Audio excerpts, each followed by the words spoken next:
भारत में ऐसे महान ऐतिहासिक धरोहर मंदिरों के रूप में मौजूद हैं जो हजारों सालों से भारत के लोगों की आस्था का केंद्र बने हुए हैं, जिनमें एक आता है जहाँ प्रसिद्ध मंदिर है भगवान सोमनाथ का।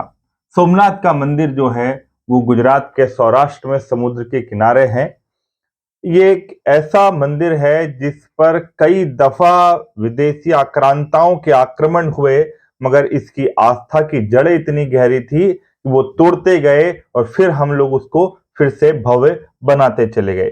सोमनाथ मंदिर भगवान भोलेनाथ के, शंकर के 12 ज्योतिर्लिंगों में से प्रथम माना जाता है और इसको हमेशा विदेशियों के द्वारा बुरी दृष्टि का सामना करना पड़ा। यह मान्यता है कि इस मंदिर का निर्माण स्वयं चंद्रदेव ने किया था, मगर जब ये मंदिर पहली बार दफा जब ऐतिहासिक साक्ष्यों की बात करें तो 649 के आसपास वल्लभी के मैत्रक वंश के राजाओं ने इसका निर्माण किया था और इसको सबसे पहले सामना करना पड़ा आक्रमण का वो 725 में। सिंध के एक मुस्लिम गवर्नर था जिसका नाम था अल जुनैद। अल जुनैद ने सबसे पहले इसको तोड़ा था।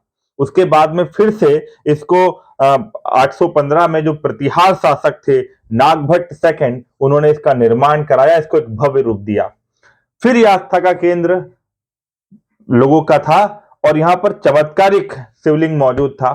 फिर इस पर कुदृष्टि पड़ी महमूद गजनवी की 1025 में, उसने फिर शिवलिंग को और हमारे मंदिर को तोड़ा।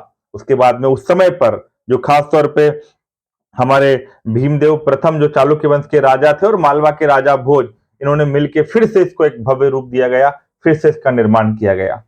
फिर दिल्ली का एक सुल्तान आया अलाउद्दीन खिलजी, उसने 1297-98 में फिर इस महान मंदिर की विरासत को खंडित करने का पाप किया, मगर फिर से इस मंदिर का निर्माण किया गया और खास तौर पे जब इसका निर्माण हुआ उसके बाद में फिर ये अपनी भव्यता को के ऊंचे पायदान पर था, मगर फिर औरंगजेब के द्वारा इस मंदिर को तोड़ा गया 1706 में, मगर फिर इस मंदिर का निर्माण किया गया। खासतौर पर 1951 में इसे सरदार वल्लभ भाई पटेल के प्रयासों से भारतीय संसद में एक अधिनियम को पास करके इसका निर्माण किया गया।